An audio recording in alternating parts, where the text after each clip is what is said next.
А что это такое? Это ваша... Да, это вся наша продукция, кроме этого сертификата швейцарский сертификат на нашу продукцию. Продукция украинская, где находится наша продукция.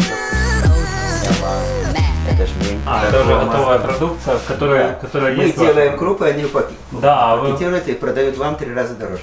Да, понятно. Понятно? Вот. Дальше же корот, вот, Каспер Одесса масло делается. Это ж вот эта вот марка органик продукт, она во всех супермаркетах. Да, пан Эко, поэтому... Да.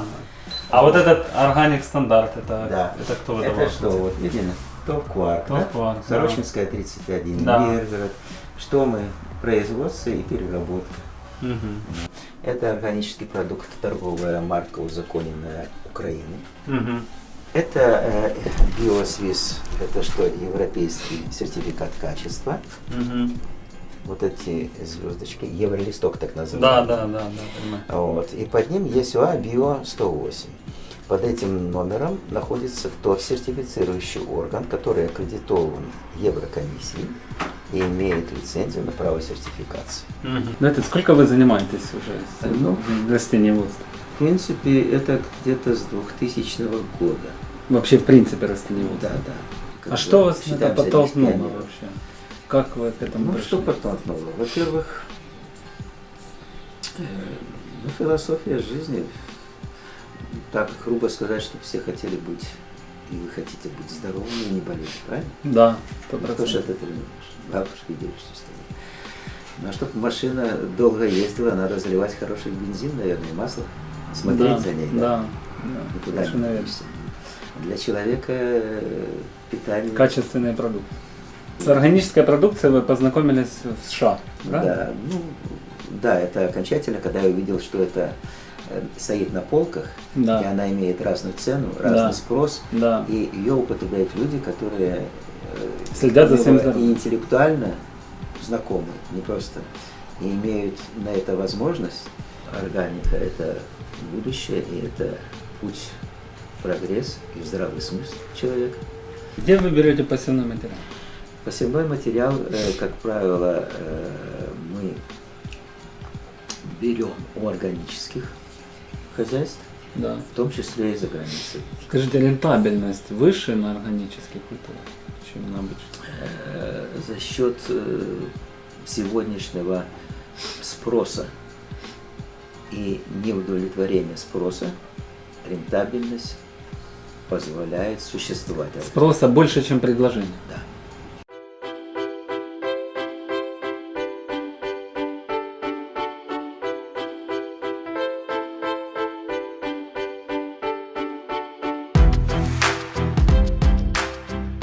Это цех по переработке продукции в крупы, правильно?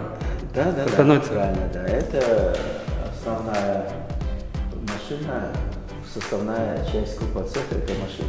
Вот это производство. А какая производительность? То есть производительность здесь разная. Вот Сергей подскажет, он работает здесь.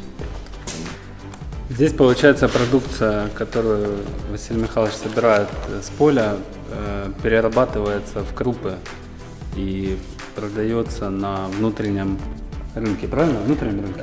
Не только. Ну, Основная основная масса продается на внутреннем рынке Украины. Получается по процентности. По производительности Да, по производительности, да, в процентах. пшеничная 700 килограмм в час, пшеничная крупа ячневая 500 килограмм. Ну, в среднем 700-500, гречневая. Ее меньше, да? Намного меньше. Ну, в зависимости от сложности, как нужно делать. Вот, допустим, если делать гречневую крупу, то из гречки в основном получается 30% всего готовой зеленой гречки. Мгм. Все остальное уходит или на продел, или на шелуху, или на мучку, ну, все составляющие.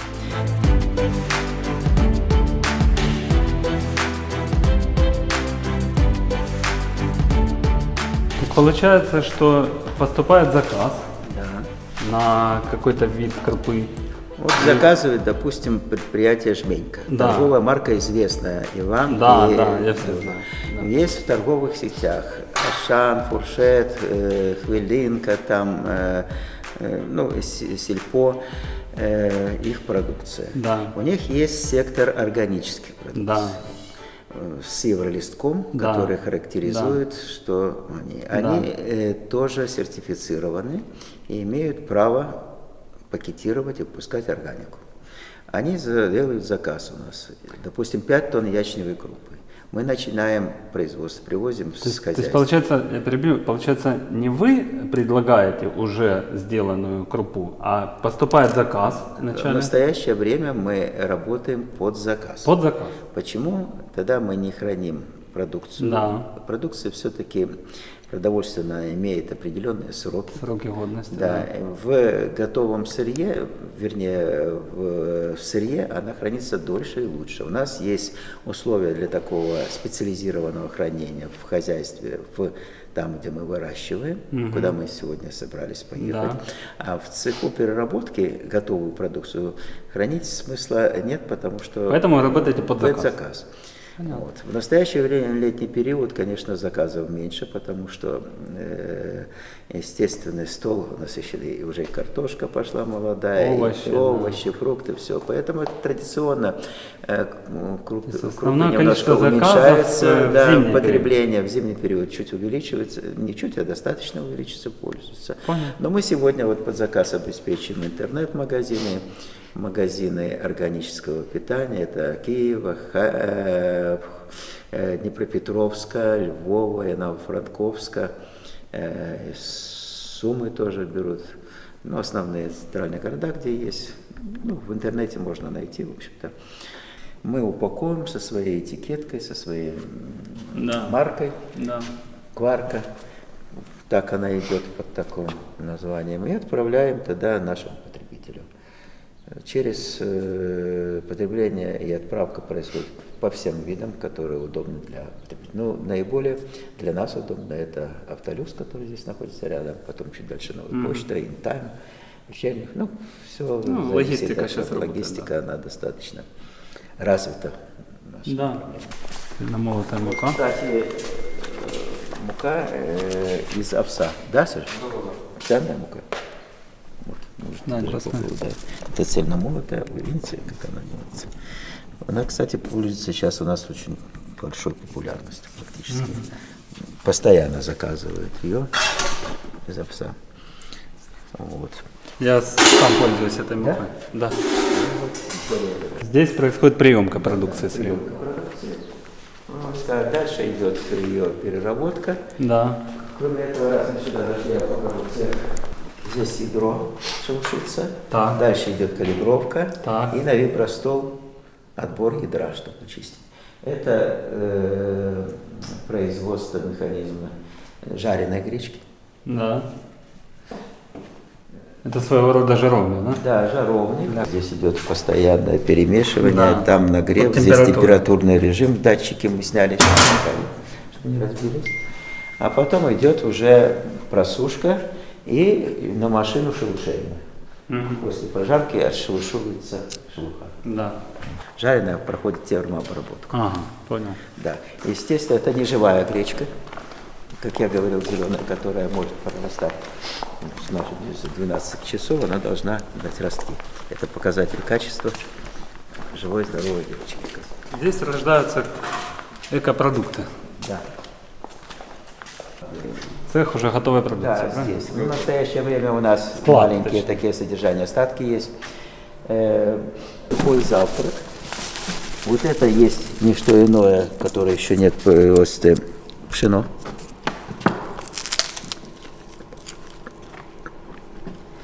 Просто так берет или с чем-то? С молоком там? Нет, это особый температурный режим и чистая безглютеновая продукция из пшена. Это чисто пшено. Чисто пшено. А как оно превращается в такие колбаски? Это через температурный режим, через экструдирование, через подбор зерна. Кроме этого, Здоровая пища. Экопродукт. здорово. Здоровая пища. Кроме этого, я вам дам попробовать еще, мы начали, только здесь не А это получилось, что? ну как бы отходы бракованные от нормального вида, попробуйте вот это и вы скажете, вот, что это А такое. что это такое? Попробуйте.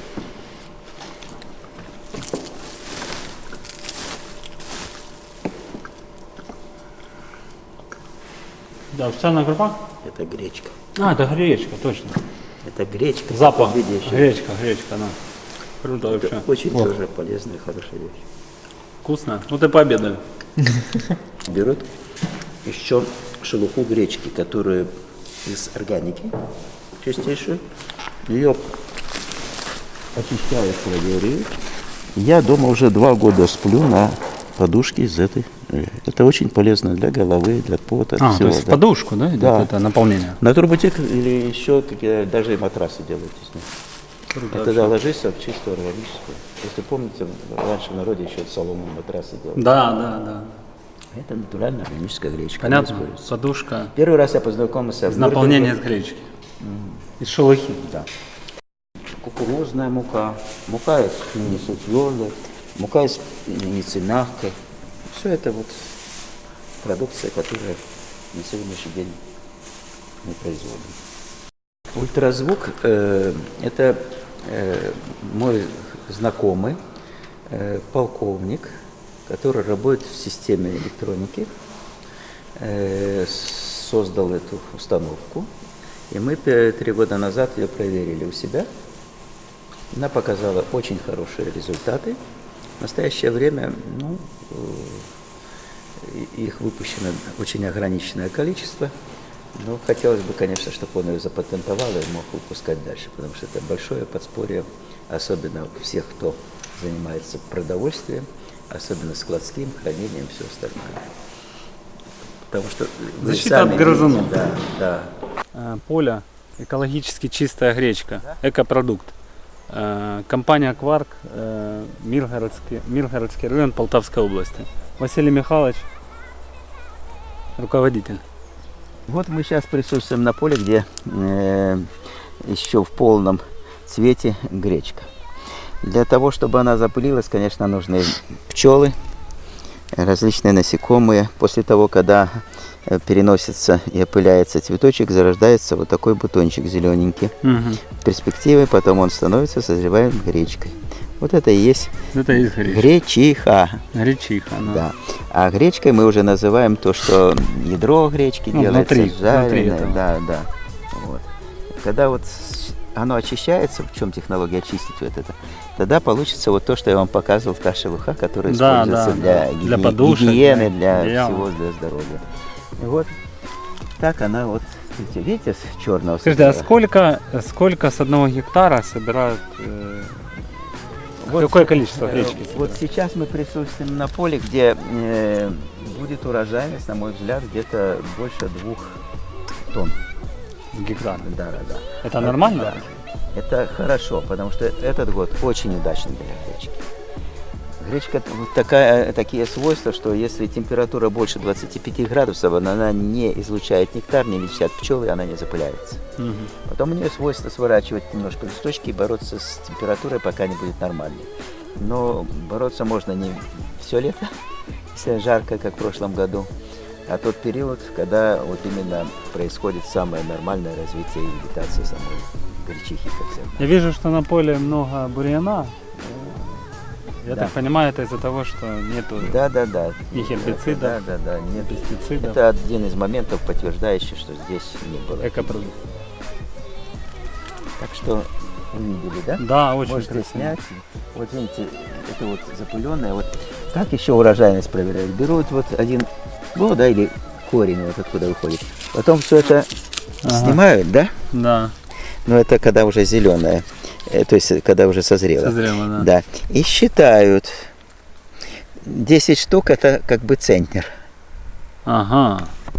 10 штук, центнеров 10 это- штук вот этих. Да. И потом примерно прикидывают, какая урожайность. Ну, это так в народе раньше было. Вот это, я так понимаю, поле льна. Да, это Не просто лен, а Василий Михайлович нам расскажет, да? Да. По поводу этого. Это лен Растение. французский калий. Очень высокомасличный.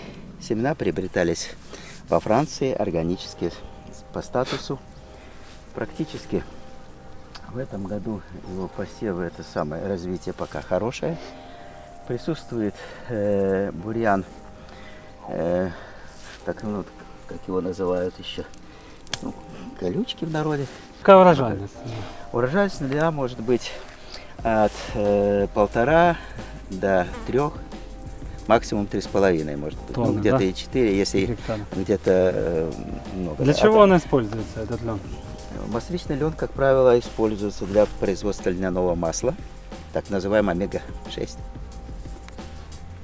Очень Его- полезно. В косметике, в лечебных целях. Сколько стоит 1 тонна льна? 1 тонна льна сегодня традиционно на рынке в пределах 10-12 тысяч за тонну, а органический почти в 250% дороже. Доходит до 800.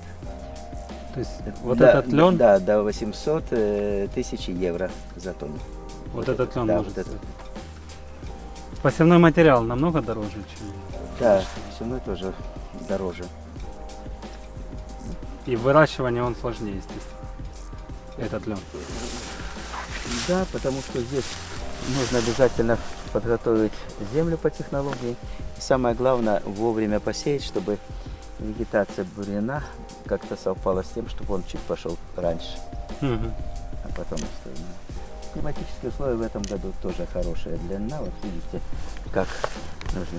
Характерно этого льна, что вот видите, с одного куста, с одной зернинки Мгм. получается вон сколько. А здесь находится, ну, тоже штук 20-30 льняных штучек. Вот. Вот это, ребята, за очистительный комплекс, где очищается продукция, собранная с поля. Вот это небольшая весовая. Почему она такая небольшая? Потому что Василия Михайловича машины газоны, которые с поля возят зерно сюда, и нет необходимости ставить большие веса для крупных автомобилей. Экспортные поставки, которые мы осуществляем, погрузка собственной силы, это автотранспорт, как правило, это 20-22 тонны. Загрузка производит бигбэгом. Бигбэги подбираются в зависимости от культуры, плотности. Допустим, подсолнечник там 2,10, 2,20 пока тонну. Ага. Каждый бигбэг, как правило, тонна загружается. Специальный польский погрузчик. То есть вы зерновозы не грузите? А? Зерновозы вы не грузите? Зерновозы мы грузим зернометателем, у нас специально есть и шнековый такой, я сейчас покажу. Ну, насыпи вы тоже продаете, Да, не да. только в бигбэгах. Нет, нет. Старая, древняя, но надежная очистительная машина. ОВС. Очиститель ОВС. О, Да. молодец. ОВС-25, правильно. Там находится погрузчик, щадящий, которым перебрасывается внутри, то есть не ковшики, а ленточные. Да, да, я понял. Вот. Это для обработки семян. Машина для обработки семян. Как правило, отходы идут, пайщики разбирают для корма своих птичек, гусей и все остальное. Да. То есть в хозяйстве, то есть в худоливке здоровая птица. Да, потому здорово что питается экологически органикой, да, чистыми чисто. отходами. Да, и в принципе к этому уже привыкли и знают, вот на наше поле забежит поросенок или какой-то, когда вот кончают браться непротравленное, органическое, все там. Ну да. И знают, берут где-то, наворуют с всех полей, где экстенсивно дают, а уже не едят. Органическая кукуруза Да. прошлого года. Сколько стоимость кукурузы органической? Кукуруза, как правило, в пределах 250-280 евро. Это зимая пшеница, тоже органика. Да. Сколько она стоит? Ну, на сегодняшний день пшеница в пределах ну, до 300 плюс-минус евро. 300 евро Да, тонна. Да, да, плюс-минус. Вот так. Сколько у нее урожайность? Какая, точнее, у нее урожайность? 28-30 центнеров у нас. Машина для калибровки семян. Да. Спасибо, спасибо. Вот это, друзья, подсолнечник. Экологически чистый. Смысл подсолнечника в том, что это кондитерский подсолнечник. Он не дает масла столько, сколько масличный, а дает кондитерские свойства семечки. Он употребляется в кондитерских То есть хлеб, он не во для всем. производства масла. Нет. Нет, можно с него масло, но оно сладковатое получается. Хорошо, на какие такое. нужды он идет? Кондитерские? На кондитерские подсолнухи. То есть, грубо С говоря, него делают халва, грильяж можно делать. Халва. Дальше халву тоже можно делать. Дальше хлеб насыщать хлеб зерен. Вы насыщать, да. иногда видели, сколько сейчас делается? Да, Вот да, сейчас да. сыплет все, Я, кстати, что этот попало. хлеб ем. Все, что попало, туда сыпет. А должен быть настоящий кондитерский, сладкий, он совсем вкус другой. Какая стоимость этого? Вот? Его в настоящее время до 20 тысяч за тонну. 20 тысяч тонн. Да, кондитерский. Если обычный подсолнечник Сеется, стоит 10-12 тысяч тонн, этот стоит 20. Да. Скажите, И у нас в стране цена на кондитерский подсолнечник настолько высока, потому что традиционно его еще делают в пакетике. да, Вот все пакетики, да, шелка, это все это кондитерский подсолнечник. Да. Да. То есть вы занимаетесь только в кондитерстве? Нет, я и тот есть заказ, если контракт подписываем, то я еще и выращиваю и масличный. Вот у меня был тоже французский органический масличный, ушел на Германию. Все. В прошлом году мы не сели, потому что землю очищали. Потому что соняшник очень много забирает полезных. А вот этот гибрид откуда? Это не гибрид, это сорт. Мы Это уже сорт, 9-й год его сеем, потому что он разнообразный. Вы видите, и 2 метра, и 2,5, Да, очень высокий. и до 3 есть метр. Вот шляпа настолько тяжелая, что бедная будет сидеть, потом уже поднимется. А так вот... Как называется этот сорт? Этот сорт лакомка. Лакомка. Лакомка. Даже есть семечки лакомка. Да, да, да. Видите, Но вы да? не удобряете. Нет, здесь все, видите, бурьян растет. Бурьяна Здесь очень много, механическая, посмотрите. да. Здесь обработка такая, потом межрядная обработка, баранование, все, но все равно этот год влаги много, поэтому бурьяна тоже очень много. Мгм. Ну сам, вон тот вообще... Объясните, почему вот садят? видишь, за 3 метра даже пошуровал. Да, О! да, да. Почему Четыре садят близко его, не так, как Нет, обычно? его не близко, его А как? наоборот садят на метр, 2-3. Для чего? Для того, чтобы было больше шляпа. А, Тогда товарный размер семечки, лакомка в пакетике, становится большой и больше 3,8-4 миллиметра, и тогда его легко кушать. ага. Вот этот кондитерский подсолнечник, как вы видите, у него очень крупная шляпа. Его садят на 1 метр 2-3 подсолнечника, потому что, чтобы шляпа стала больше, и сами семена, да, они называются лакомка, они были крупнее, правильно? Обычный подсолнечник садят на метр 7-8 штук, и у него шляпа чуть поменьше. В чем разница? Вот вы видите, здесь есть и всходы поздние, которые по влаге вышли. И то, что это не гибрид, говорит о том, что разный рост подсолнечника. В целом... То есть те, гибрид, которые он весь после- практически он весь один в ровный, один ряд. Хорошо, да, это сразу показатель, что это гибрид выведенный, а это сорт. У него разные, в общем, энергия роста, несмотря на то, что мы калибруем, отбираем, но все равно характерно вот этот сорт. Внутренняя цена иногда бывает выше, чем Да, европейская на да. этот подсолнечник. Да.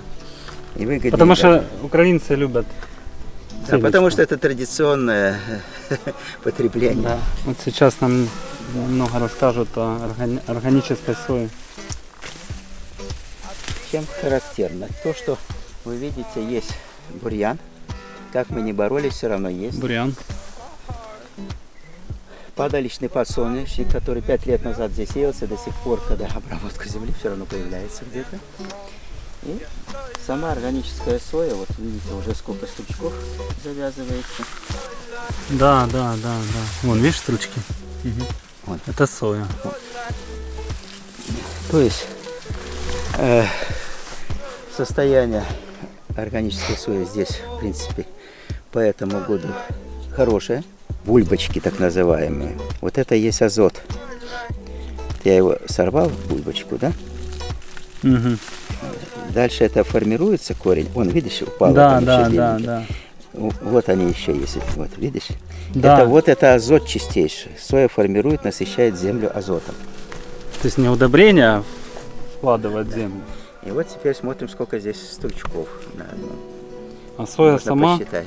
обогащает землю азотом. Ну, вот они еще есть. Вот, смотри, Да, вот они. бульбочки. Вот это, друзья, азот. Органический. Вот.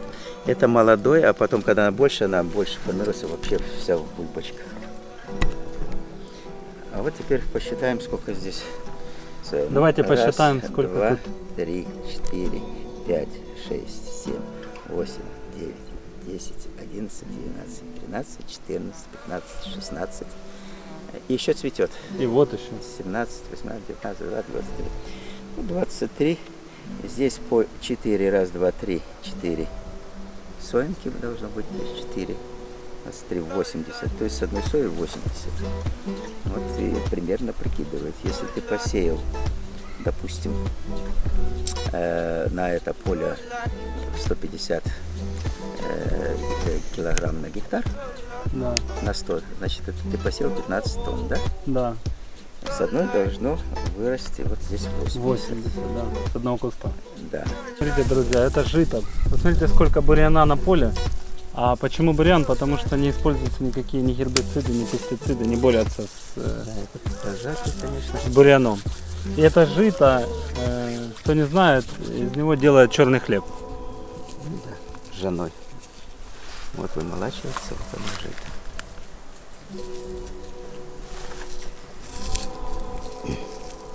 Какая стоимость жита?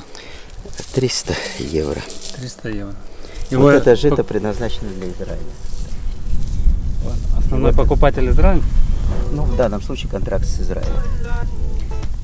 А, то есть у вас это было законтрактовано изначально? Да, да, да. Вернее, как, это 2 месяца назад приехали, смотрели. Вот это жито. Здесь нет красненьких, ничего желтеньких. Это говорит о том, что это жито первого класса. То есть если нету красного, то это, Ну да, вот то это оно, первый ну, так, класс. это физически так, там еще есть примерно. показатели. Да. Ну, есть же по внешнему виду, по цвету, по натуре, по всему. А есть уже химический анализ. Там другое, это состояние там, клейковины, состояние. Вот это, друзья, белая горчица. Где ее используют, Василий Михайлович? Горчицу тоже и хлеб горчичный Вот она, пекут, посмотрите. и ряд пекут еще изделий, и делают с нее приправы разного рода, и делают же с нее и саму горчицу, которую на хлеб и на сало хорошо намазывали когда-то. Вот, можете на вкус попробовать, она тоже очень полезная.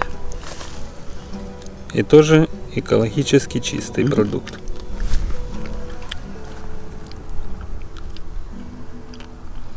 Сама кукуруза, Это немного проса в кукурузе. Оно тут когда-то росло. Цена будет... видели, да? Вот один качан, вот второй качан. Хорошо, какая стоимость органической кукурузы? Ну, кукуруза доходит тоже до 300 плюс-минус евро. в Евро за зависимости, тонну. да. Да? Кто основной потребитель? Голландия кукурузу, Германия, Евросоюз. Евросоюз.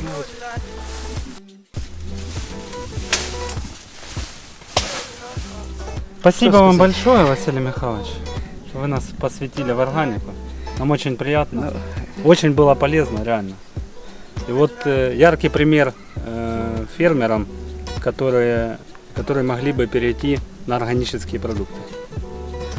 Ну, да, было бы желание, воля и убеждение, чтобы быть самим здоровым и чтобы вокруг были здоровые люди. И чтобы Нация. не убивать землю. Правильно, мы же землю Да. убиваем Да, удобрением. это все. Бурьян, он нужный. Все равно пригодится. Десидераты. Друзья, не убивайте землю, переходите на органику. Вот это лозунг.